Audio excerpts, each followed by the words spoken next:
إن الحمد لله نحمده ونستعينه ونستغفره ونعوذ بالله من شرور أنفسنا ومن سيئات أعمالنا من يهده الله فلا مضل له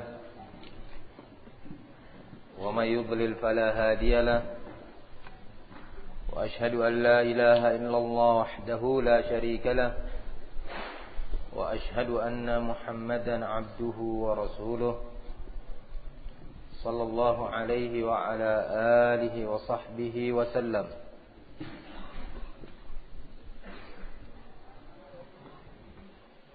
Pada kajian hari ini kita memasuki hadis ke-8 dari bab Al-Mujahadah, tepatnya hadis ke-102 dalam kitab Riyadhus Shalihin.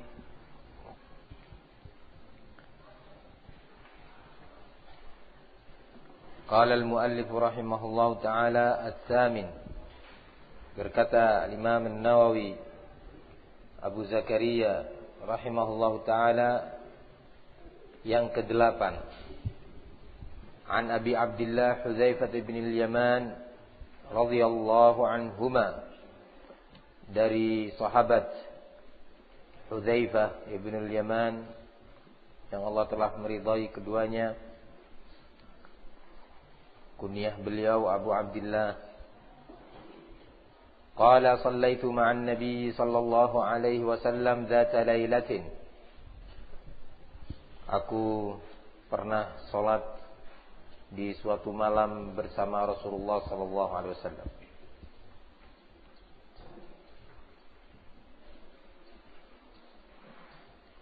Faftataha al-Baqarah. Kemudian beliau membuka bacaan surat setelah Al-Fatihah dengan bacaan surat Al-Baqarah. Faqultu yarka'u 'indal mi'ah. Aku berkata, yakni dalam dirinya, mengira bahwa Rasulullah ini akan menyelesaikan bacaan Al-Baqarah kemudian ruku' pada 100 ayat pertama dari surat Al-Baqarah. 100 ayat pertama dari surat Al-Baqarah. Tsumma madha. Ternyata Rasulullah terus lanjut. Sudah 100 ayat tidak ruku', melanjutkan bacaan dari surat Al-Baqarah. Fa qultu yusalli biha fi rak'ah. Kemudian aku berkata, kalau begitu mungkin Rasulullah mau menyelesaikan surat Al-Baqarah ini pada satu rakaat kemudian ruku. Hudzaifah menjadi makmumin. Famadha. Tiba-tiba surat Al-Baqarah sudah selesai. Ya, sudah selesai, lanjut Rasulullah sallallahu alaihi wasallam masih. Fa qultu yarka'u biha thumma iftataha an-nisa. Ternyata Rasulullah melanjutkan setelah surat Al-Baqarah baca surat An-Nisa. Faqara'aha thumma iftataha Ali Imran. Faqara'aha, baca surat An-Nisa lanjut sampai selesai, kemudian membuka bacaan berikutnya dengan surat Ali Imran.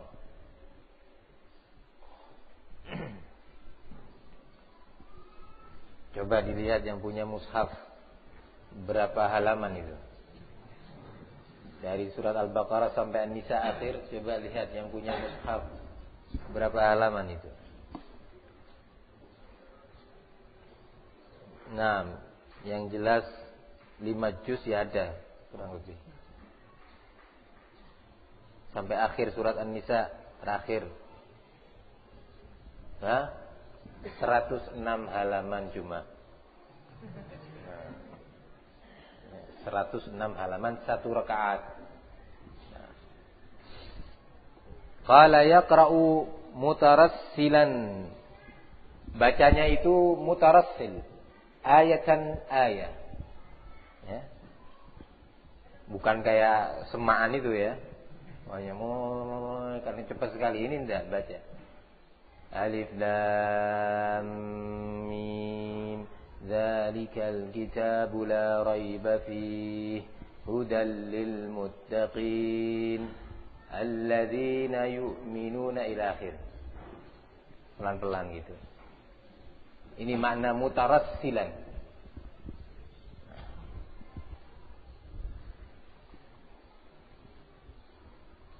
Idza marra bi ayatin fiha tasbihun sabbaha. Jika Rasulullah di tengah-tengah membacanya itu melewati sebuah ayat yang mengandung tasbih, mengandung makna tasbih atau kalimat tasbih, Rasulullah bertasbih, berhenti sejenak mengatakan subhanallah, subhanallah, subhanallah.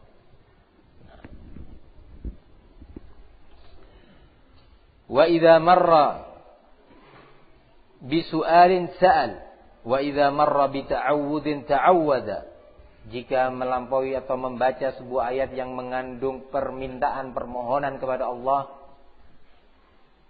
seperti Rabbana la tu'akhidna in nasina aw akhtana, doa Rasulullah minta kepada Allah, ya Allah, meminta apa yang beliau inginkan. Kalau melewati ayat di sana berisi jannah, Rasulullah meminta Allahumma inni as'alukal jannah, Allahumma ja'alni min ahliha. Minta kepada Allah. Sudah bacanya pelan-pelan, setiap melalui ayat yang berisi tasbih bertasbih, melewati ayat yang berisi permintaan permohonan, beliau berdoa meminta. Kalau melampaui atau membaca sebuah ayat yang berisi permohonan perlindungan dari azab, dari murka Allah, Rasulullah berlindung kepada Allah Subhanahu wa taala. Ini menunjukkan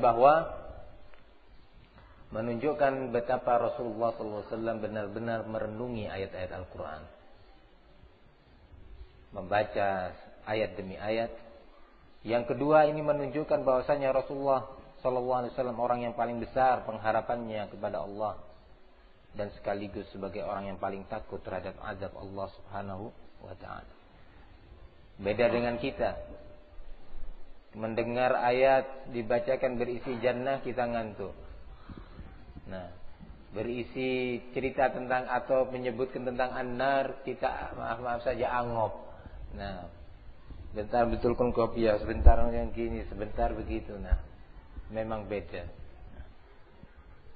Qala wa idza marra qala thumma raka'a faja'ala yaqulu subhana rabbiyal azim fakana ruku'uhu nahwan min qiyamihi.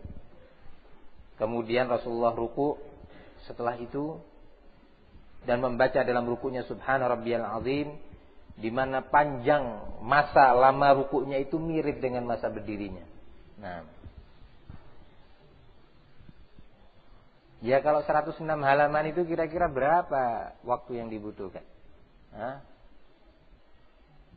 Di sini anak-anak tahfidz suruh murojaah 1 juz, masih muda-muda aja sudah tidak kuat. Aduh capek, aduh begini, nah, aduh Ustaz terlalu ketat Ustaz. Nah, padahal cuma 1 juz, 2 juz. Enak itu sambil duduk padahal. Bisa senden, bisa selonjor, bisa ini, ya. Ini berdiri. Nah, sebegitu panjangnya dan ruku sebegitu panjangnya. Nah, thumma qala sami Allahu liman hamida rabbana lakal hamdu. Thumma qama qiyaman tawilan qariban mimma raka'. Kemudian i'tidalnya itu mirip, enggak jauh masanya dengan waktu atau masa rukuknya. Nah, kalau rukuknya setengah jam, ya i'tidalnya 20 menit. Nah. Thumma sajada faqala subhana rabbiyal a'la. Fakana sujuduhu qariban min qiyamihi. Sujudnya juga mirip dengan masa, ya, tenggang waktu dari berdirinya di waktu i'tidal.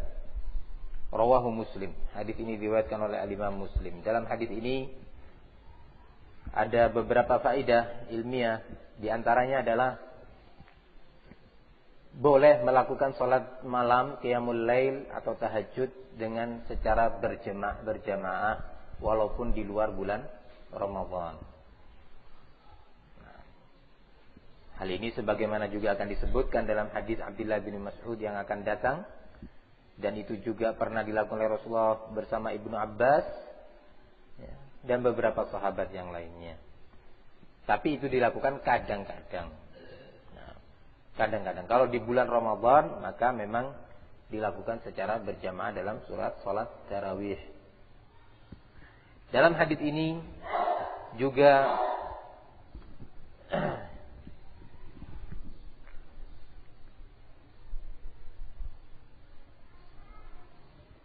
menunjukkan bagaimana kemauan sahabat Rasul dan kesungguhannya di dalam berupaya selalu dekat dengan Rasulullah SAW untuk melihat bagaimana cara ibadahnya, karena cara ibadah Rasul itu ilmu yang akan diwariskan kepada umat ini.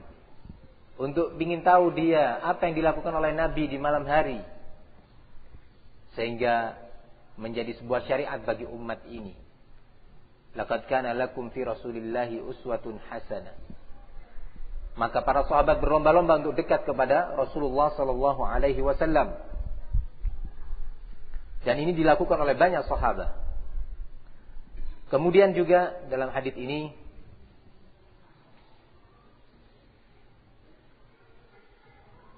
dibolehkan bagi seorang yang melakukan qiyamul lail ketika melampaui atau membaca sebuah ayat yang mengandung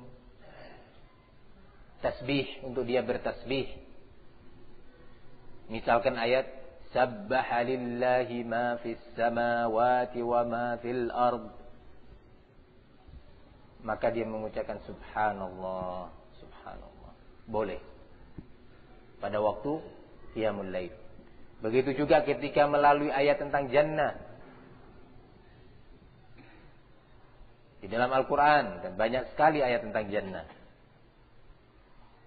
maka dia menyatakan Allahumma inni as'alukal jannah, Allahumma ja'alni min ahliha, Allahumma adkhilnil jannah.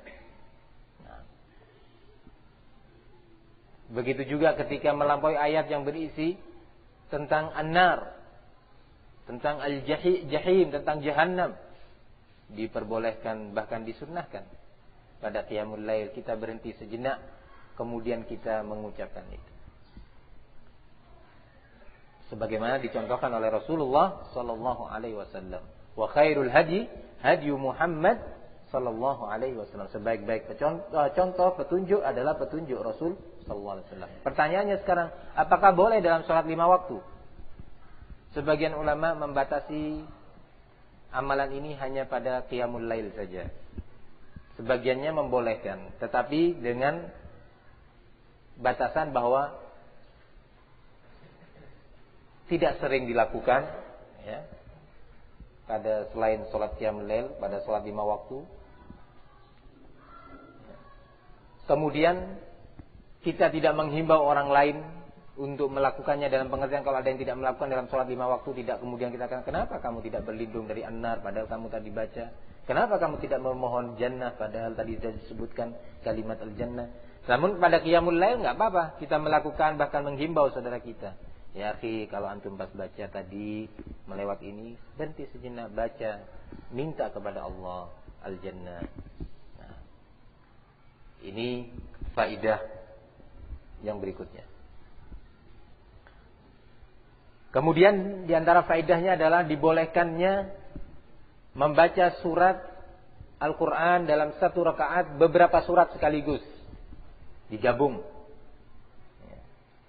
Boleh. Nah, yang seperti ini sangat asing di kalangan awam. Sangat asing di kalangan awam. Padahal ini bagian daripada sunnah Rasul sallallahu alaihi wasallam. Baca 2 surat digabung dalam satu rakaat, 3 surat boleh.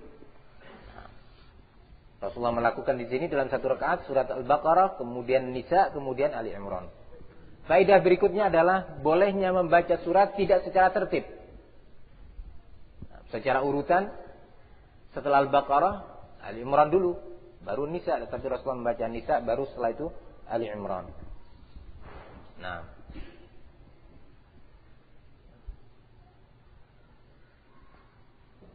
dari sini juga ada faedah bahwa ayat-ayat Al-Quran itu sudah tersusun sejak masa Rasul Sallallahu Alaihi Wasallam.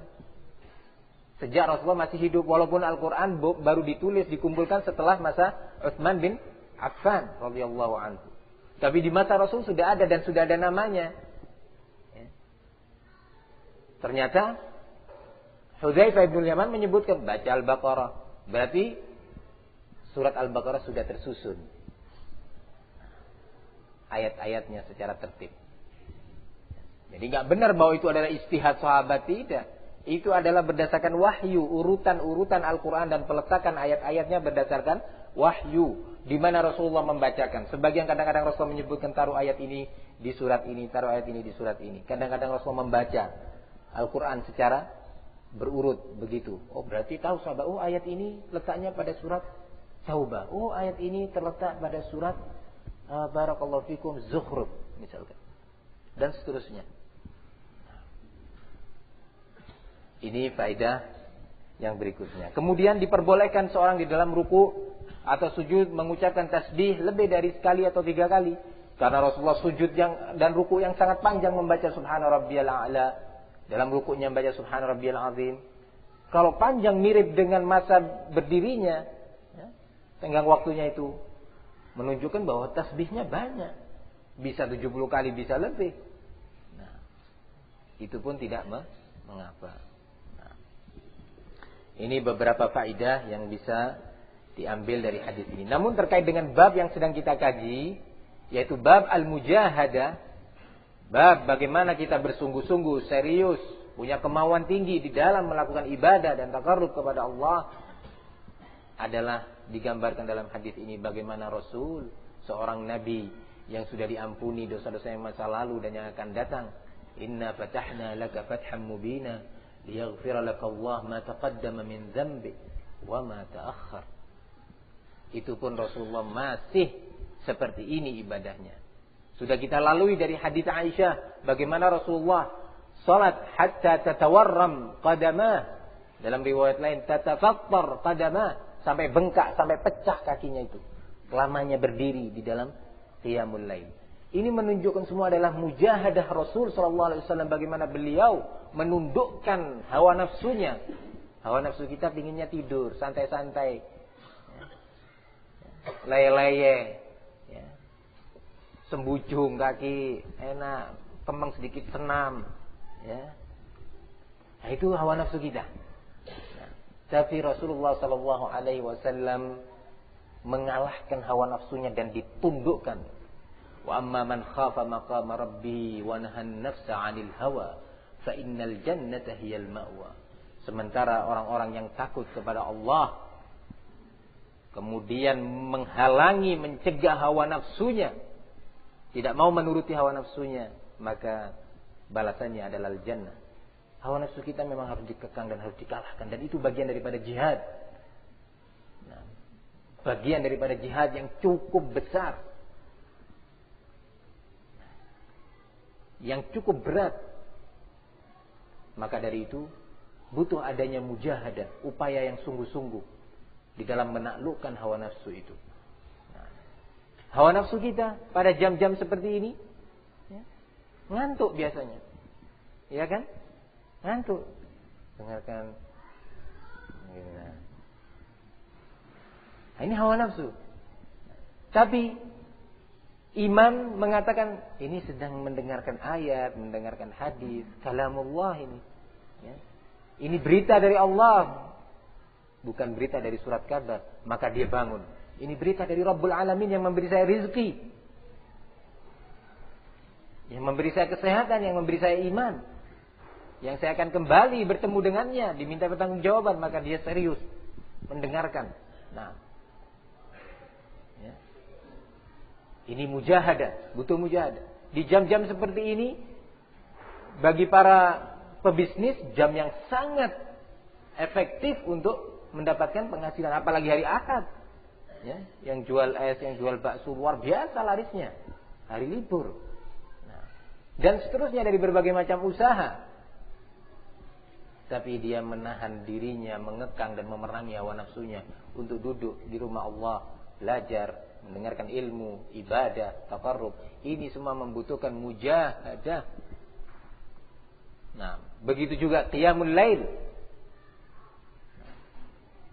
Cukup berat. Terkhusus bagi yang di siang hari dia bekerja banyak. Apalagi wa ja'alna al-laila wan nahara ma'asya. Ya. Apalagi pihak-pihak yang telah menjadikan malam dan siang sebagai ma'ash. Ya.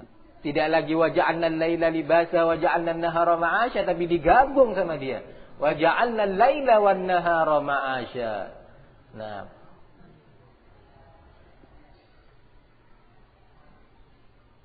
sudah seperti itu, ada lagi sebagiannya wa ja'alna al-laila wan nahara libasa.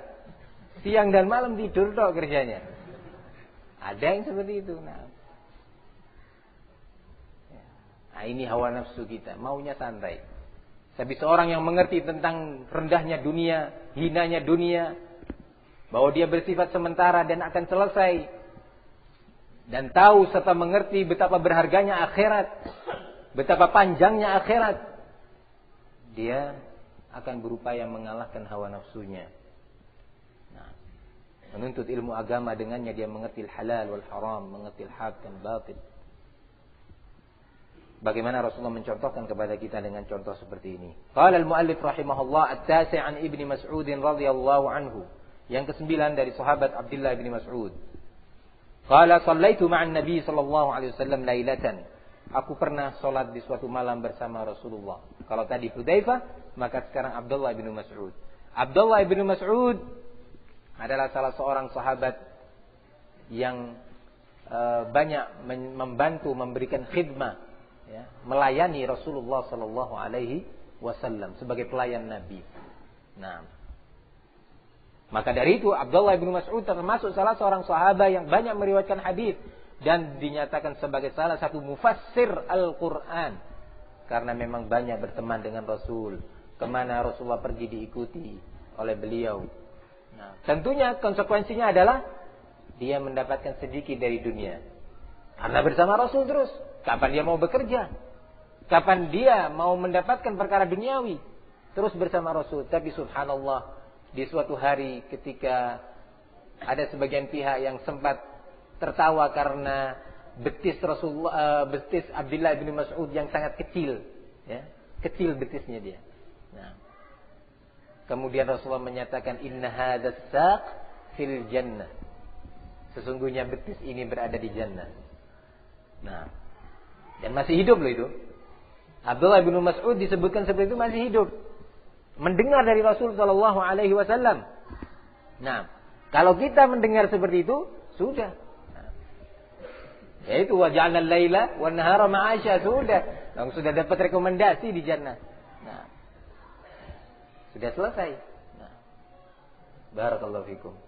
Maka Abdullah bin Mas'ud menceritakan bahwa di suatu malam dia pernah salat bersama Rasulullah sallallahu alaihi wasallam, fa'atala al-qiyamah hatta hamamtu bi amri su'in. Rasulullah memanjangkan berdirinya sampai-sampai aku berniat yang enggak baik. Nah, apa niat yang enggak baik itu? Qila wa ma hamamta bih? Ditanyakan kepada Abdullah bin Mas'ud, apa yang kamu maukan pada waktu itu? Apa yang kamu niatkan? Qala hamamtu an ajlisa wa ada'ahu. Aku sudah berniat untuk duduk. Rasulullah salat, aku mau duduk dah. Tak kuat. Nah, ini Abdullah bin Mas'ud memposisikan sebagai sesuatu yang jelek. Nah, ya, sesuatu yang jelek. Nah, kalau kita kan langsung fattaqullah mastata'tum. La yukallifullahu nafsan illa wus'aha. Langsung keluar dalilnya memang. Nah, tapi Abdullah bin Mas'ud radhiyallahu anhu langsung memposisikan sikapnya ini sebagai amri su'in. Sesuatu yang jelek, enggak baik. Aku akan duduk, setelah aku biarkan Rasulullah berdiri. Enggak kuat. Padahal secara syar'i dia mendapatkan rukhsah untuk melakukan hal itu. Ya. Allahu Akbar. Ini menunjukkan juga bagaimana keilmuan mereka para sahabat radhiyallahu anhum. Sekaligus dalam hadis ini juga menggambarkan mujahadah Rasulullah sallallahu alaihi wa ala alihi wasallam. Mudah-mudahan kita bisa meniru. Mudah-mudahan kita bisa meniru walaupun sebelum subuh kita hanya sholat 3 rakaat. Di rakaat pertama baca Qul a'udzu birabbil falaq, rakaat kedua baca Qul a'udzu birabbin nas, rakaat ketiga baca Qul huwallahu ahad. Nah, besok sholat 3 rakaat. Rakaat pertama baca Inna a'tainakal kautsar, rakaat kedua baca Idza jaa nasrullah, rakaat ketiga baca Tabbat yada abi lahabin wa tabb. Maka lengkaplah. Nah, ikhwani fid din azani Allah wa iyyakum, maka kita berupaya untuk melakukan ini. Kita berupaya, harus ada mujahadah. Harus ada mujahadah. Nah, harus ada upaya dan butuh ta'awun. Kalau perlu antum ta'awun dengan beberapa ikhwan. Buka HP-nya, yang bangun jam 3 telepon temannya. Nah, ring telepon. Tapi jangan diangkat, miss call aja. Nah,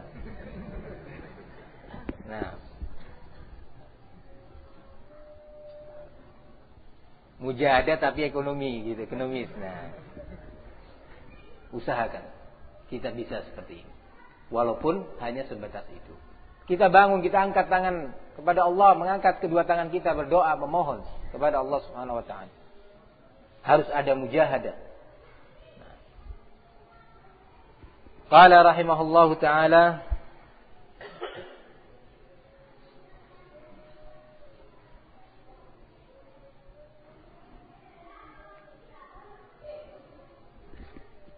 Al-Ashir, yang ke-10, an Anas radhiyallahu anhu an Rasulullah sallallahu alaihi wasallam, dari sahabat Anas bin Malik. Juga Anas merupakan salah seorang sahabat dari sekian sahabat yang menjadi pelayan Rasul sallallahu alaihi wasallam. Dan beliau pun termasuk salah seorang sahabat yang terbanyak di dalam meriwayatkan hadis Rasul sallallahu alaihi wasallam.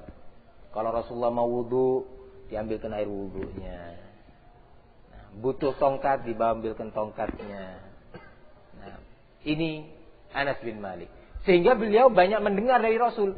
Ketika Rasulullah mau berwudu, ada seorang sahabat bertanya, "Ya Rasulullah, bagaimana tentang masalah ini?" Dijawab oleh Nabi begini, dihafal oleh Anas. Suatu hari datang seorang bernama ini, bertanya tentang ini, kemudian Rasulullah menjawab begini.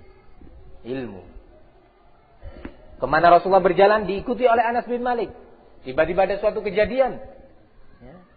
Di saat itu Rasulullah mengeluarkan hadisnya, menyampaikan nasihatnya begini dan begini, dihafal oleh Anas bin Malik, disampaikan kepada umat. Ketika mengikuti Rasul di suatu waktu, tiba-tiba Rasulullah terdiam dan di saat itu turun ayat Al-Quran. Dan Rasulullah menyampaikannya serta menjelaskannya. Maka ilmu demi ilmu dia dapatkan tentang syariat Islam. Karena kesungguhan, Anas bin Malik sudah meninggal dunia. Abdullah bin Mas'ud sudah meninggal dunia. Hudzaifah bin Yaman sudah meninggal dunia. Selesai kehidupan mereka dengan mujahadah mereka. Mengakhiri hidupnya dengan mujahadah. Berpisah dengan dunia ini dengan mujahadah. Maka mereka sekarang terus mendapatkan hasil. Sekarang ini kita membaca hadis an Anas bin Malik, an Abdullah bin Mas'ud, an Hudzaifah bin Yaman. Di saat ini pahala itu mengalir kepada mereka. Sudah 1400 tahun hampir. Mengalir terus. Nah, sementara si fulan yang dahulu punya pabrik besar dalam bidang ini, yang ini punya perusahaan besar dalam bidang ini, selesai ceritanya. Selesai sudah. Meninggal dunia, anak-anaknya ribut warisan. Apa yang dia dapat? Di dunia dia capek. Di dunia dia jauh dari Allah. Setelah meninggal dia nggak dapat apa-apa. Dia sedekah jariah, bersedekah. Lah waktu dunia hasilnya halal atau haram? Kalau halal alhamdulillah, mudah-mudahan diterima. Mudah-mudahan juga ikhlas sehingga diterima. Lah kalau dari haram, Allah menyatakan, Rasulullah sallallahu alaihi wasallam menyatakan, "Innallaha thayyibun la yaqbalu illa thayyiban." Sesungguhnya Allah itu thayyib, baik, dan tidak menerima dari amalan ini kecuali yang baik saja. Jadi rugi. Ikhwani fid din, a'azzani Allah wa iyyakum. Dalam hadis Anas ini beliau meriwayatkan dari Rasulullah bahwasanya Rasulullah berkata, "Yatba'ul mayyit thalathatun." 3 perkara yang mengikuti mayit. Ketika dia meninggal dunia, dimandikan, dikafani, kemudian disolatkan, kemudian dibawa jenazahnya, diangkat, dipikul jenazahnya menuju ke kuburan. 3 perkara yang mengikuti dia. Nah, 3 perkara yang mengikuti si jenazah ini tadi. Qala ahluhu wa maluhu wa amaluhu. 3 perkara itu adalah ahluhu, keluarganya. Anak-anaknya, ayahnya, ponaannya, dan yang lainnya. Ikut. Wa maluhu. Yang kedua, hartanya. Disebutkan dalam beberapa syarah, maksudnya adalah para budaknya yang dia miliki di waktu dia masih hidup. Karena itu bagian daripada harta. Atau onta-ontanya yang digunakan untuk mengangkut para pelayat dari keluarganya yang tidak mampu berjalan misalkan, dan seterusnya. Nah, mengikuti dia. Yang ketiga, wa amaluhu, kemudian amalannya. Baik yang saleh, amalan yang saleh, atau amalan yang sayyi, amalan yang khair atau amalan yang syarr, ikut bersama dia. Qala wa yabqa wahidun yarji'u ahlu, na'am, qala fayarji'u ithnani wa yabqa wahidun yarji'u ahluhu wa maluhu wa yabqa amaluhu. 2 dari 3 jenis tadi yang mengikuti jenazah kembali pulang. Hanya 1 yang menemani jenazah tersebut. Nah, diumumkan barang siapa yang tidak tidur dapat mobil.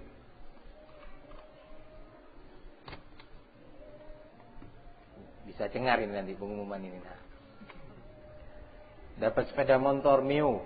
Nah, langsung nih siap. Nah, apa syaratnya? Nah, hati-hati. Nah, sekarang kita sedang berbicara tentang hadis Rasul Sallallahu Alaihi Wasallam. Jangan ada yang ngantuk, jangan ada yang tidur. Nah, mujahadah. Nah, kalau repot ambil plester, di plester matanya. Nah, di plester. Kalau plester nggak bisa lidi, tarik gini. Nah, barakallahu fikum. Jadi, hakala. 2 perkara pulang ke dunia, yang 1 ikut bersama dia di alam barzakh, menemaninya sampai akhirat nanti. Apa 2 perkara yang pulang itu? Ahluhu wa maluh, keluarga dan hartanya. Pulang dia. Keluarganya yang katanya tadi menangis, sedih, wahai ayahku. Nah, waktu hidup sakit dipijetin. Nah, begitu butuh obat didulangkan obatnya. Si istri juga seperti itu. Ketika sakit, dipijet. Nah, obatnya juga disiapkan. Nah, pusing sedikit diberi remason dan semisalnya. Nah, ketika tidak tidur malam ditemani dia tidak tidur. Merintih kesakitan, ditanya kenapa. Ketika jenazah sudah dikubur, maukah istri tinggal dikubur? Nemenin? Mau enggak?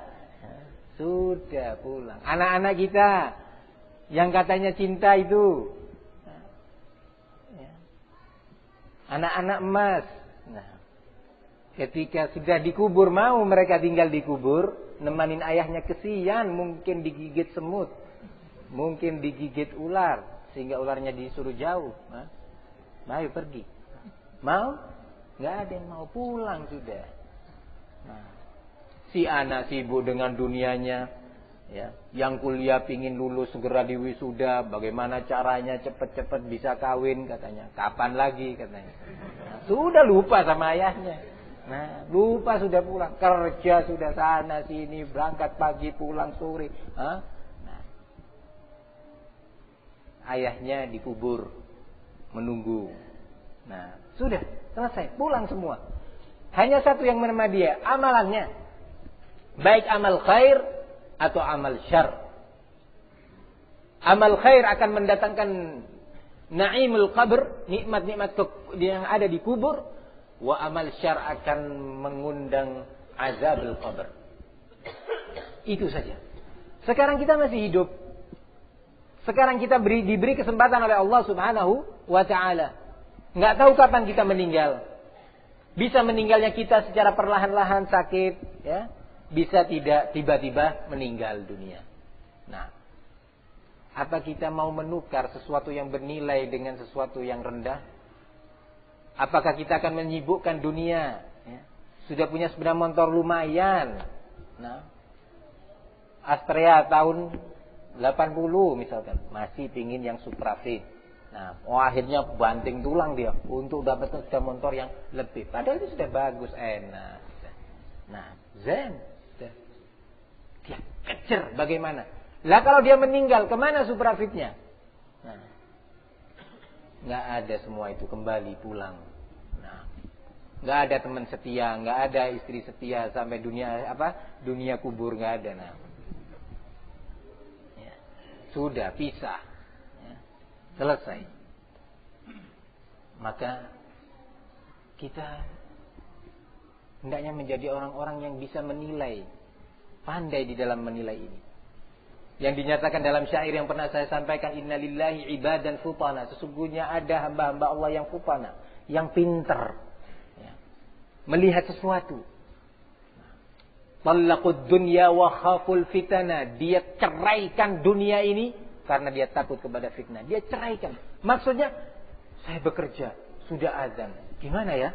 Nah, antara panggilan Allah dengan panggilan majikan misalnya. Nah, tak bisa. Allah harus di depan. Nah, bisnis. Dengar ada hadis bahwa gini nggak boleh. Aduh, gimana ya? Sudah nggak pakai tanya gimana. Ya, nggak ada. Gaji yang kita terima 5 juta sebulan itu selesai urusannya. Selesai sudah. Nggak bisa sisa gaji atau warisan uang yang kita sisakan itu untuk beli AC ditaruh di kuburan pun nggak bisa. Mungkin panas karena ya musim panas dibelikan AC. Nah, supaya kuburannya enak. Ya, supaya nggak gelap sehingga ular itu pergi. Dikasih apalah caranya bagaimana ular itu pergi. Nggak bisa sudah. Nah, sudah selesai. Maka dari itu kita berpikir kan sekarang, untuk apa kita hidup? Dalam pengertian berjalan di muka bumi ini, kalau tidak untuk ibadah kepada Allah. Masihkah kita ketika mendengar perintah Allah mengatakan, tunggu ya, gimana ini?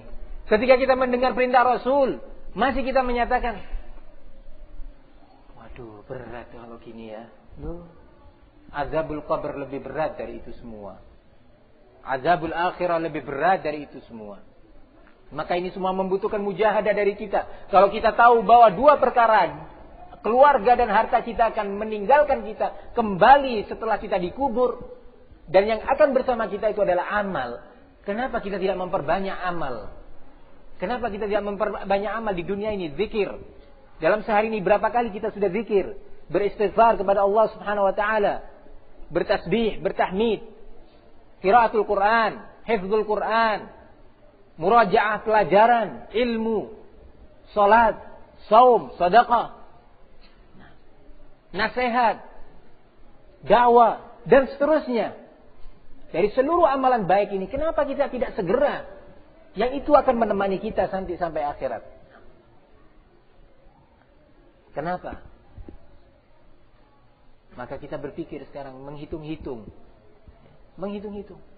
Ketika kita hendak berbicara di sebuah majelis, duduk-duduk majelis di situ, kesana kemari, kesana, kita lihat manfaatnya apa ya? Kira-kira ini bisa bermanfaat nggak ketika saya digotong jenazahnya ke kubur? Bermanfaat nggak kira-kira? Kalau nggak bermanfaat sudah cepat. Afwan, assalamualaikum. Tinggalkan. Lebih bagus lagi kalau disampaikan nasihat, afwan ya ikhwan. Nampaknya kita lebih baik gimana kalau kita murojaah ilmu. Bagaimana saya mau baca Quran? Antum mau dengarkan saya baca Quran? Kalau salah tolong dibenerin. Ya, lagi ngobrol itu, ya, di bawah pohon kenitu, misalkan di sana, ya. Lagi ngobrol, wah, kesana kemari ngobrolnya. Nah, sudah, antum ambil Quran. Assalamualaikum. Saya mau baca Quran. Saya kurang bisa. Gimana kalau antum dengarkan? Nah, saya yakin majelis itu berubah kan? Yang tadinya ceria langsung diam. Nah, setelah itu, afwan, ana ditunggu keluarga di rumah. Ketika dibacakan Quran, antum menyatakan afwan ditunggu keluarga di rumah. Ya. Ketika tadi tertawa terbahak-bahak, cerita ke sana kemari, lupa dengan keluarga. Begitu juga para istri di rumah. Nah, hendaknya para istri juga melihat bahwa dunia ini akan selesai. Dunia akan berakhir. Hendaknya para istri, para ummahat memikirkan persiapan sesuatu yang akan menemaninya ke alam kubur. Jadikan teman kita di alam kubur itu adalah amal-amal khair. Jangan sampai yang menemani kita itu amal syar. Ketika ditanya oleh malaikat kita tidak bisa menjawab, dipukulkan dengan bimitraqatin. Dipukul dengan palu yang besar sehingga benar-benar dia hancur. Nah, para ummahat, jangan diisi majelisnya dengan ghibah. Jangan diisi majelisnya dengan namimah. Jangan diisi majelisnya dengan qila wa qal, dari katanya ke katanya. Jangan diisi majelisnya menukil pembicaraan dari sana ke sini. Jangan, wahai ummahat. Rasulullah menyatakan, inni ra'aitu kunna aktsara ahlin nar. Sesungguhnya aku telah melihat kalian, wahai wanita, adalah sebagai mayoritas penghuni neraka. Maka hati-hati ummahat, para akhwat, kepada para suami mengingatkan mereka, dibimbing mereka, diajak untuk beribadah kepada Allah, diingatkan waktunya salat duha, ayo diajak. Sudah salat duha? Belum. Ini sebentar ngiris, tinggal dua wortel belum selesai. Tinggalkan. Biar wortelnya nanti, wudu dulu, salat 2 rakaat, balik lagi ke wortel. Nah, sebentar ini. Jangan, sudah, ayo bangun coba. Bangun sana. Wudu, salat. Perlu dibimbing mereka itu. Perlu diarahkan. Subhanallah. Ketika disuruh sholat, wortel tinggal 2 biji, dia mikir. Tunggu selesaikan sebentar wortelnya 2 biji. Tapi begitu misalkan ada yang ngajak cerita. Ya, tadi saya ketemu di sana di jalan ada orang. Oh iya, terus ini lupa wortel ini. Nah, dibiarkan wortel. Nah, terus akhirnya, oh iya kemarin saya juga. Oh, cerita panjang. Bisa 20 menit. Padahal 20 menit itu cukup untuk wudu dan sholat duha. 2 rakaat. Lupa sama wortel yang 2 potong itu tadi. Nah, inilah hawa nafsu. Maka membutuhkan mujahadah dari kita. Mujahadah untuk kita menundukkannya.